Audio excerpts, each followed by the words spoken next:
मैं आपके सामने ये बताने के लिए आया हूं कि कैसे कुचक्र रचकर, कैसे दुर्भावनापूर्ण तरीके से साजिश रचकर इस देश के बेटे, दिल्ली के बेटे अरविंद केजरीवाल को गिरफ्तार किया गया है। और कितनी बड़ी साजिश है, इसका एक एक करके आपके सामने मैं खुलासा करूंगा। जो मुख्यमंत्री दिल्ली के 2 करोड़ लोगों की शिक्षा के लिए, स्वास्थ्य के लिए, बिजली के लिए, पानी के लिए, माताओं बहनों को बस की फ्री यात्रा देने के लिए काम कर रहा है, उस मुख्यमंत्री को जेल में डालने के पीछे कितनी गहरी और बड़ी साजिश रची गई है, इसका एक एक करके आपके सामने खुलासा करूंगा। और दूसरी बात,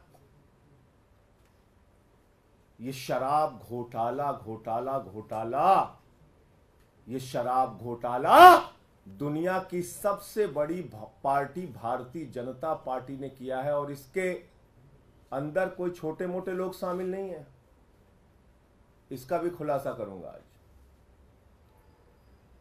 इसके अंदर कोई छोटे मोटे लोग शामिल नहीं हैं, भारतीय जनता पार्टी के शीर्ष नेतृत्व के लोग इसमें शामिल हैं। मैं एक एक करके बताता हूं आपको। एक व्यक्ति है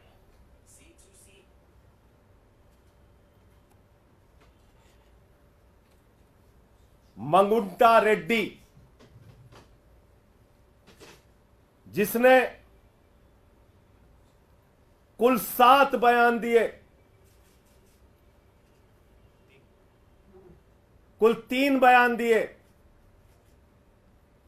उसके बेटे राघव मंगुंटा ने 7 बयान दिए, बाप बेटे ने मिला के 10 बयान दिए। और इस 10 बयान को पीछे जब उनसे पहले पूछा गया, 16 सितंबर को पूछा गया, ईडी के द्वारा पूछा गया कि क्या आप अरविंद केजरीवाल से मिले थे, जानते हैं, तो उसने उसी बात की सच्चाई को उजागर किया। जो बात सच थी, उसने कहा हां मैं मिला था, लेकिन चैरिटेबल ट्रस्ट की जमीन के मामले में मिला था। लेकिन उसके बाद उसके बेटे को, राघव मंगुंटा को गिरफ्तार किया जाता है। राघव मंगुंटा को जेल के अंदर रखा जाता है, 5 महीने तक जेल में रखा जाता है। और तब वो अपना बयान बदल देता है। 16 सितंबर पर पहली बार कार्रवाई होती है मंगुंटा रेड्डी सांसद पर, रेड होती है 16 सितंबर 2022 को। और 10 फरवरी तक लगातार उसको कहा जाता है बयान दो, बयान दो, बयान दो केजरीवाल के खिलाफ। वो बयान नहीं देता तो 10 फरवरी को उसके बेटे राघव मंगुंटा को गिरफ्तार कर लिया जाता है। और 10 फरवरी से लेकर 16 जुलाई तक 7 बयान लिए जाते हैं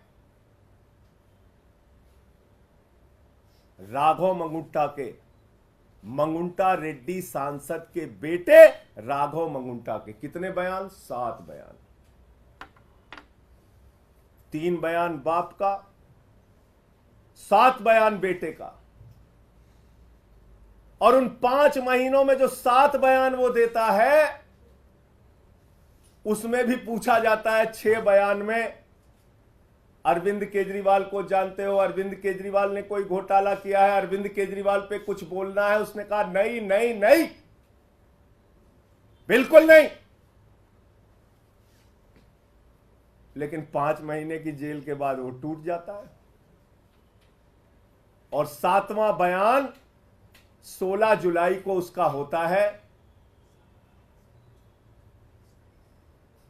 और वो बदल जाता है, वो वही साजिश का हिस्सा बन जाता है। 5 महीने के प्रताड़ना के बाद बदल जाता है और अरविंद केजरीवाल के खिलाफ बयान देता है। लेकिन हैरानी की बात सबसे ज्यादा यह है कि ये 6 बयान और बाप के 2 बयान गायब कर दिए जाते हैं। 5 महीने की जेल के दौरान दिए गए बयान, ईडी कहती है इस पर हमें भरोसा नहीं है और उसको रख लिया अनरिलाइड अपॉन डॉक्यूमेंट्स। यानी ऐसा बयान जो केजरीवाल के खिलाफ नहीं था उस पर की ईडी ने कहा हमें इस पे भरोसा नहीं है। हमारे वकीलों ने अदालत में पैरवी की, बार बार कहा हमें देखना है वो बयान जो उसने अपनी गिरफ्तारी के दौरान दिया।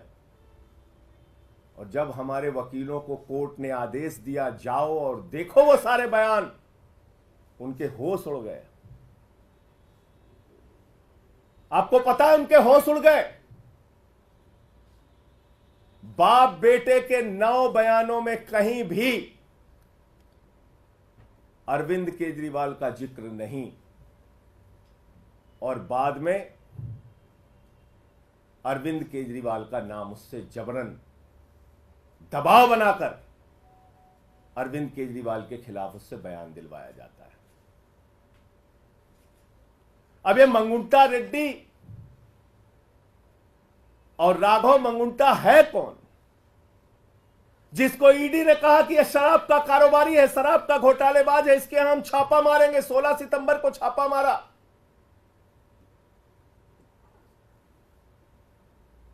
मैं चाहूंगा ये तस्वीर आप लोग जरूर ध्यान से देखिए।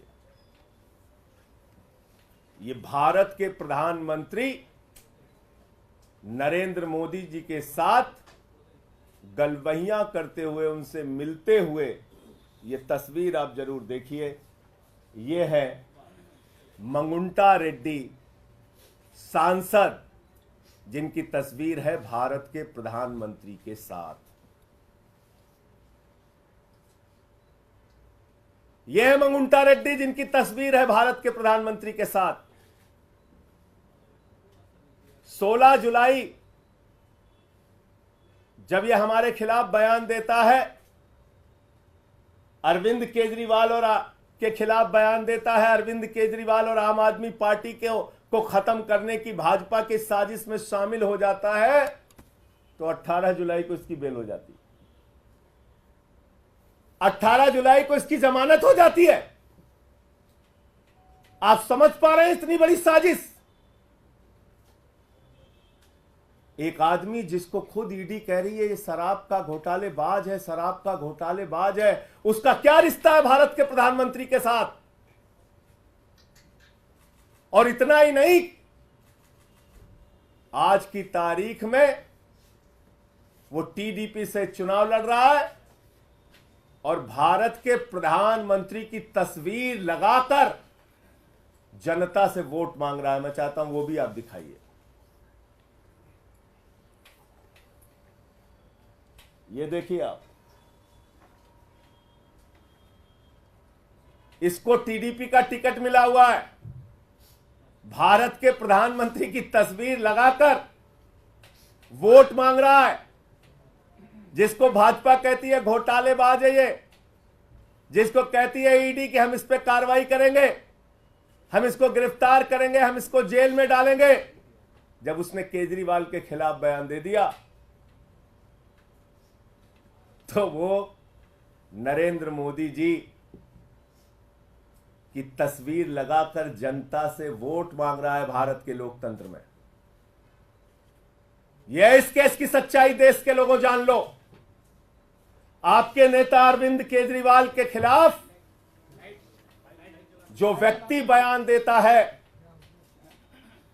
यह है, और जो बयान छिपा लिया जाता है ईडी के द्वारा हमारे वकीलों के दबाव में, कोर्ट के आदेश के बाद जब वो बयान देखते हैं जाकर ईडी के दफ्तर पर, जिसको अनरिलाइड डॉक्यूमेंट में ईडी ने रखा, यानी कि ऐसा डॉक्यूमेंट जिस पे भरोसा नहीं है, शुरुआती सारे बयान जिस पे भरोसा नहीं है, वो बयान जो उसने सही सही बताया था उस पर कह दिया हम इस पे भरोसा नहीं, उसको छुपा लिया, बोले छुप जाओ बेटा।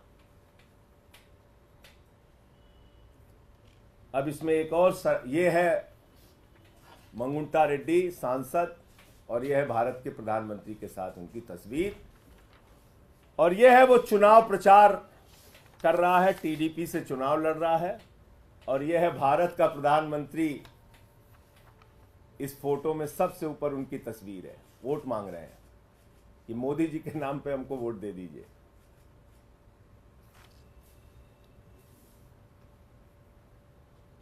अब मैं आता हूं कि शराब घोटाला भारतीय जनता पार्टी ने कैसे किया। अब एक शख्स आता है शराब का कारोबारी, जिसको कहती है भारतीय जनता पार्टी घोटालेबाज है, घोटालेबाज है, घोटालेबाज है, शरद रेड्डी। शरद रेड्डी के घर पे 9 नवंबर को छापा होता है 2022 में। 9 नवंबर 2022 को छापा होता है, और 9 नवंबर 2000 छापे के बाद इससे पूछा जाता है केजरीवाल जी के बारे में। ये साफ साफ मना कर देता है, कहता है मैं अरविंद केजरीवाल को जानता ही नहीं, उनसे मिला नहीं, उनसे मेरा कोई लेना देना नहीं। और इसके कुल 12 बयान होते हैं, 12 बयान। ध्यान से सुनिएगा, इसको बहुत जरूरी है, जानना जरूरी है कि दिल्ली के मुख्यमंत्री के खिलाफ कितनी बड़ी साजिश करके उनको गिरफ्तार किया गया। 9 नवंबर से लेकर इससे पूछताछ के दौरान इसको जो भी दबाव बनाया गया, इसने मना किया। फिर इसकी 10 नवंबर को गिरफ्तारी हो जाती है, 10 नवंबर को गिरफ्तारी हो जाती है। और 10 नवंबर की गिरफ्तारी के बाद इसने कुल 25 अप्रैल तक, यानी कि 6 महीने इसको जेल में रखा गया। इससे बार बार कहा गया बयान दो केजरीवाल के खिलाफ, बयान दो केजरीवाल के खिलाफ, इसने नहीं दिया। 12 बयान इसने कुल दिया, और 6 महीने के बाद जब इससे कहा गया बयान दो वरना जिंदगी जेल में सड़ जाएगी, बयान दो वरना जिंदगी जेल में सड़ जाएगी। अब वो कोई संजय सिंह तो है नहीं, वो शरद रेड्डी है, टूट गया। 25 अप्रैल को उसने केजरीवाल के खिलाफ बयान दिया।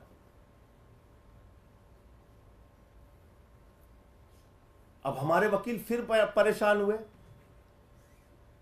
कि जिस व्यक्ति ने केजरीवाल के खिलाफ बयान दिया उसके 10 बयान को अनरिलायड डॉक्यूमेंट में ईडी ने क्यों डाल दिया। उन्होंने फिर कोर्ट में एप्लीकेशन लगाई, जांच के आदेश मिले, हमारे वकील गए, उन्होंने देखा, ईडी के दफ्तर में जांच के आदेश मिले, वकील गए, उन्होंने देखा, सारे 10 के 10 बयान पढ़े, वकीलों के होश उड़ गए। 10 बयानों में केजरीवाल का नाम नहीं, और 10 बयान जो केजरीवाल का के खिलाफ नहीं थे उस पे ईडी ने कहा इस पे भरोसा नहीं, भरोसा नहीं, भरोसा नहीं। और जैसे ही उसने 25 अप्रैल को अरविंद केजरीवाल के खिलाफ बयान दिया, उसकी बेल हो जाती है, उसकी बेल हो जाती है।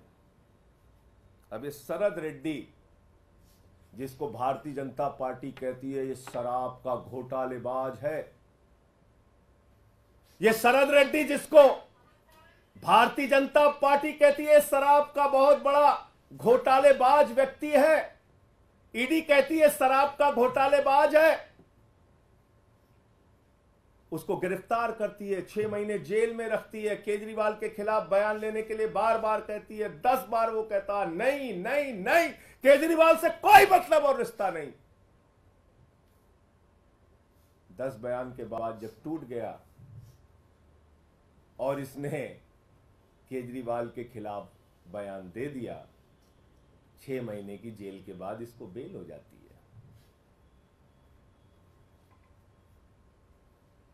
ये शरद रेड्डी कौन है? असली घोटाला शुरू हुआ ईडी के जांच के बाद। भारतीय जनता पार्टी का शराब घोटाला, और पहली पेशगी और नजराना भाजपाइयों को कब पहुंचा? 5 करोड़ रुपए का, 5 करोड़ रुपए का 15 नवंबर को पहली पेशगी और नजराना 5 करोड़ का पहुंचा, और कुल 55 करोड़ रुपए की रिश्वत, जिसको किंग पिन बताते थे, किंग पिन शरद रेड्डी, उस किंग पिन ने 55 करोड़ रुपए की रिश्वत भारतीय जनता पार्टी को दी। 55 करोड़ रुपए की मनी ट्रेल तो खुलेआम मिल गया, और वो मनी ट्रेल भी ऐसे पता नहीं चला, भारत के सर्वोच्च न्यायालय की कृपा से पता चला, जब उन्होंने कहा दिखाओ दिखाओ दिखाओ।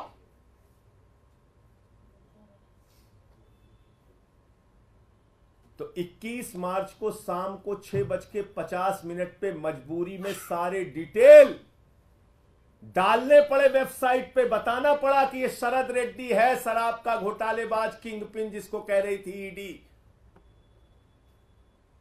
और जैसे ही 6:50 पे भारतीय जनता पार्टी के शराब घोटाले का खुलासा हो जाता है, 7:14 पर मुख्यमंत्री के दफ्तर पे, मुख्यमंत्री के घर पे छापा पड़ जाता है। क्योंकि आप मीडिया में चर्चा करते हैं, आम आदमी पार्टी मुद्दा उठाती कि भाई शराब का घोटाला तो बीजेपी ने किया है। 21 मार्च को शाम को 6:50 पे इसका खुलासा हो जाता है। 55 करोड़ रुपए की रिश्वत भाजपा ने ली है, इस बात का खुलासा हो जाता है। उस खबर से ध्यान हटाना है, जनता का ध्यान भटकाना है। पहुंच गए केजरीवाल के घर और 7:14 पे छापा मार दिया। कहा गया ईडी के अधिकारियों को, जाओ जल्दी, वरना तो हमारा घोटाला खुल गया है तो बड़ा गड़बड़ हो जाएगा। और 2.5 घंटे की पूछताछ में जो 10 सम्मन दे रही थी ईडी, और हम कह रहे थे आम आदमी पार्टी को एक खत्म करना चाहते हैं, अरविंद केजरीवाल को गिरफ्तार करना चाहते हैं, वो बात सच निकली और अरविंद केजरीवाल जी को 2 घंटे की पूछताछ के बाद गिरफ्तार कर लिया गया। तो असली बात यह है कि यह शराब घोटाला भारतीय जनता पार्टी ने किया है, और यह शराब घोटाला ईडी के जांच के बाद शुरू हुआ है, और दिल्ली के मुख्यमंत्री के खिलाफ गहरी साजिश के तहत ऐसे बयान छिपा लिए गए, अनरिलाइड अपॉन डॉक्यूमेंट में डाले गए, जो बयान केजरीवाल के खिलाफ नहीं थे, और दबाव बनाकर जो बयान लिया गया वो बयान आधार बनाया गया, झूठा बेबुनियाद आधार। तो इसलिए साथियों और दोस्तों, मैं इस देश की जनता से कहना चाहता हूं, आपका मुख्यमंत्री, आपका नेता, दिल्ली के भाइयों से कहना चाहता हूं, 100% ईमानदारी से अपना जीवन जिया है, अपना जीवन जी रहा है। अरविंद केजरीवाल पर ना कोई दाग पहले था और न जीवन में कभी रहेगा। अरविंद केजरीवाल का गुनाह सिर्फ एक है कि वो दिल्ली के बच्चों को अच्छी शिक्षा के लिए काम कर रहे हैं। उनका गुनाह सिर्फ ये है कि दिल्ली की माताओं बहनों के लिए बस की फ्री यात्रा का इंतजाम कर रहे हैं, उनको 1000 रुपए की आर्थिक सहायता का इंतजाम कर रहे हैं। अरविंद केजरीवाल का गुनाह सिर्फ ये है कि वो बुजुर्गों के लिए तीर्थ यात्रा का इंतजाम कर रहे हैं, फ्री बिजली, फ्री पानी का इंतजाम कर रहे हैं। एक ऐसी सरकार जो दुनिया में, देश में सबसे बेहतरीन तरीके से काम कर रही है, उसके पीछे ये बड़ी गहरी साजिश करके उनको गिरफ्तार किया गया है। और ये सारी तारीखें और ये सारे बयान चिल्ला चिल्ला कर ये कह रहे हैं कि ये साजिश है, साजिश है और साजिश है। आप लोगों को जो भी प्रश्न पूछना है सवाल पूछिए, मैं एक एक चीज का जवाब दूंगा। संजय जी, इसके अतिरिक्त ईडी के द्वारा ये भी कहा जा रहा है कि शराब घोटाले का पैसा हवाला कारोबारी के जरिए गोवा में पहुंचा 45 करोड़। आपके जो कैंडिडेट्स थे उनके पास वो पैसा कैश में पहुंचा और वहां के चुनाव में खर्च हुआ, ये इसके इतर बता रही है। और उसके बाद जो मनीष जी के सेक्रेटरी थे उनके बयान का भी जिक्र कर रही है ईडी। मनीष जी के सेक्रेटरी के बयान पर अरविंद केजरीवाल जी ने भी कोर्ट में अपना पक्ष रखा था। बहुत सारे लोग मिलने जाते हैं अरविंद केजरीवाल जी के मुख्यमंत्री आवास पे, उप मुख्यमंत्री जाते हैं, सेक्रेटरी जाते हैं, और उसमें कौन से कागज का वो जिक्र कर रहा है, कौन सा कागज दिया।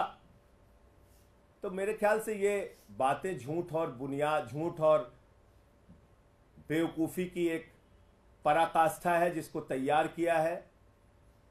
घोटाला तो 55 करोड़ का सीधे साफ साफ दिख रहा है। यहां भारतीय जनता पार्टी का शराब घोटाला दिख रहा है।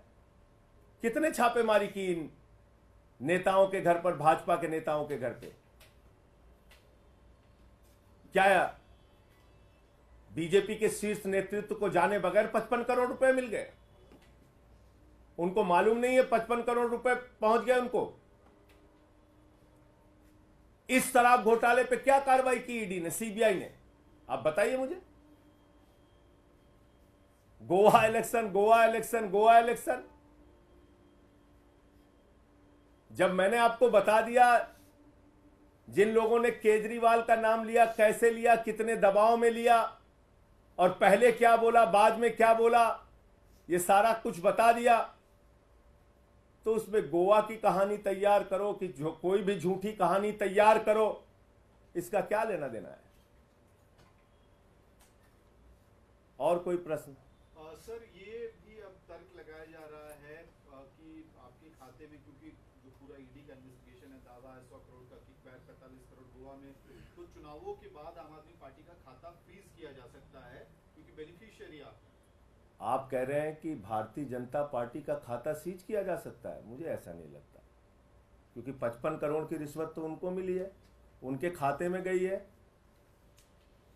गड्डियां गिनी है भाजपाइयों ने 55 करोड़ की। तो मैं तो कहता हूं, जो जितना बड़ा भ्रष्टाचारी वो उतना बड़ा पदाधिकारी, ये है भारतीय जनता पार्टी का नारा। जो जितना बड़ा भ्रष्टाचारी वो उतना बड़ा पदाधिकारी, ये है भारतीय जनता पार्टी का नारा। और कोई प्रश्न? अपने उन बयानों का जिक्र किया जिनको ईडी ने कंसीडर नहीं किया, तो क्या इस मामले को लेकर आप लोग कोर्ट जाएंगे कि कोर्ट उस केस कोर्ट में आ गए ना? ओहो, आप लोग अपील करें? आप सुन नहीं रहे फिर मेरी बात। ईडी ने अपने बयानों की एक चार्जशीट बनाई और उन्होंने दिखाया, ध्यान से सुनिए, फिर से सुनिए, नहीं तो आप लोग गड़बड़ कर जाएंगे। ईडी ने अपने बयानों की एक सूची बनाई जिसमें उन्होंने कहा रिलायड अपॉन डॉक्यूमेंट, यानी ऐसे डॉक्यूमेंट, ऐसे कागजात जिस पे हमें भरोसा है, और अनरिलायड अपॉन डॉक्यूमेंट जिस पे हमें भरोसा नहीं है, और उसको छिपा के रख लिया। ऐसे अगर हिंदी की भाषा में, सरल भाषा में समझे, ऐसे बयान जिस पर ईडी ने, भाजपा ने, भाजपाइयों की साजिश ने, उनके षड्यंत्र ने भरोसा किया, और ऐसे बयान जिस पर उन्होंने भरोसा नहीं किया। और उसका खुलासा कैसे हुआ? उसको छिपा लिया। उसका खुलासा कैसे हुआ? जब हमारे वकील लोग अदालत में गए, उन्होंने कहा भाई हम देखना चाहते हैं कि जिन बयानों पर इन्होंने भरोसा नहीं किया, शरद रेड्डी के, राघव मंगुंटा रेड्डी के, वो बयान आखिर है क्या? अनरिलाइड में क्यों उसको रखा है? उस पर आपने क्यों रिलाई नहीं किया? तो पता चला उस पर रिलाई इसलिए नहीं किया क्योंकि वो शुरुआती बयान थे, और शुरुआती बयान में जब उसकी गिरफ्तारी नहीं हुई थी या गिरफ्तारी के दौरान भी लगातार जो बाकी बयान लिए गए उसमें बार बार उसने बयान तो दिया लेकिन अरविंद केजरीवाल का नाम नहीं लिया। और कुछ बयान तो ऐसे हैं जिसके तथ्य जब आप पढ़ेंगे तो आप हैरान हो जाएंगे। पूछा जाता है केजरीवाल जी से मिले, केजरीवाल जी को जानते हैं? नहीं जानते हैं, नहीं मिले। बाद में कहानी तैयार की जाती है। अब ये क्लियर हो गया, मैं फिर से दोहराऊं। सर, कल एलजी ने भी एक चिट्ठी लिखी है गृह मंत्रालय को, उसमें कहा है कि तमाम जो केस कोर्ट को भेजे जाते हैं आम आदमी पार्टी सरकार की तरफ से, इसमें शराब नीति वाला मामला भी है, गुमराह किया जाता है कोर्ट को, कोर्ट का वक्त बर्बाद किया जाता है। देखिए भाई, एलजी साहब कैसे काम करते हैं ये एक सर्वविदित सत्य है। वो किसी ऊपर के डायरेक्शन लेके काम करते हैं, उस हिसाब से अपना काम चलाते हैं। जो घोटाला रहेगा उस पे घोटाला। अब इस पे क्यों नहीं चिट्ठी लिखी एलजी साहब ने? 55 करोड़ रुपए की खुलेआम रिश्वत, रंगदारी जिसको कहा जाता है यूपी बिहार के भाषा में, रंगदारी खाई है भाजपाइयों ने। पहले नजराना पेशगी लिया 5 करोड़ का, फिर अलग अलग किस्तों में 55 करोड़ की रिश्वत ली। 55 करोड़ की रिश्वत बगैर प्रधानमंत्री की जानकारी के ले ली गई, बगैर नड्डा जी के जानकारी के ले ली गई, बगैर अमित शाह जी के जानकारी के ले ली गई। 55 करोड़ की रिश्वत, और रिश्वत तो छुपी हुई थी। वो तो सर्वोच्च न्यायालय का धन्यवाद दीजिए कि उन्होंने कहा तुम्हें जग जाहिर करना पड़ेगा कि कहां कहां से कितना पैसा खाया। तो बताइए, क्या एलजी को इस पे चिट्ठी नहीं लिखनी चाहिए कि एक शराब घोटालेबाज जिसको ईडी ने कहा कि वो किंगपिन है, ईडी ने उसको गिरफ्तार किया, उसने 55 करोड़ रुपए की खुलेआम रिश्वत भारतीय जनता पार्टी को दी। पूरी की पूरी भारतीय जनता पार्टी सर से लेकर पांव तक शराब घोटाले में डूबी हुई है। उस पर चिट्ठी नहीं लिखनी चाहिए एलजी साहब को? तो मैंने तो बता दिया अब आपको, इसमें कुछ डाउट तो बचा नहीं कि कितनी गहरी साजिश रची गई। और सवाल हो बताइए। इससे थोड़ा हटके कल देखा गया था कि सुनीता केजरीवाल जब पीसी कर रही थी तो 3 फोटोज लगे हुए थे भगत सिंह, बाबा साहेब अम्बेडकर के साथ केजरीवाल। सर, इसमें सवाल ये है कि भगत सिंह के ग्रैंडसन ने, यदवेंद्र संधू ने इस पे आपत्ति जताई है, कहा कि राजनीतिक पार्टियों को इस तरह से फोटो नहीं लगानी चाहिए, उन्होंने अपना जीवन देश के लिए कुर्बान किया। तो आप कह रहे हैं कि भारतीय जनता पार्टी का कोई नेता हो या देश का कोई भी नेता हो, मैं अपनी फोटो क्या देश के महापुरुषों के साथ नहीं लगा सकता? क्या देश बाबा साहब डॉक्टर भीमराव अंबेडकर जी के साथ, शहीद आजम भगत सिंह जी के साथ आप लोगों की फोटोएं नहीं होती हैं? लोग तो जाके शहीद आजम भगत सिंह की जहां तस्वीर देख लेते हैं वहां सेल्फी लेते हैं, उनके स्टैचू पे जाके सेल्फी लेते हैं, उनके साथ फोटो डालते हैं, नेताजी सुभाष चंद्र बोस के साथ फोटो डालते हैं, बाबा साहब के साथ फोटो डालते हैं। यहां तक कि अपने चुनाव प्रचार में भी नेता लोग फोटो डालते हैं महापुरुषों के साथ, क्रांतिकारियों के साथ। इसमें मुद्दा क्या है, सवाल क्या है, मुझे बताइए ना। अरविंद केजरीवाल हमारी पार्टी के मुखिया हैं और उनकी तस्वीर अगर शहीद आजम भगत सिंह जी के साथ है या बाबा साहब जी के साथ है तो ये अधिकार हर एक नागरिक को है कि वो महापुरुषों के साथ अपनी तस्वीर लगा सकता है। इसका मतलब ये नहीं हुआ कि हम उनके पदचिन्हों पर चलने का प्रयास कर रहे हैं। इसका मतलब ये थोड़ी है कि हम अपने आप को दावा कर रहे हैं, अपने आप से हम अपने आप को बहुत बड़ा समझ रहे हैं। नहीं, हम उनके वो हमारे लिए अनुकरणीय है, प्रार्थनीय है। हम उनके पदचिन्हों पे चलने का प्रयास कर रहे हैं।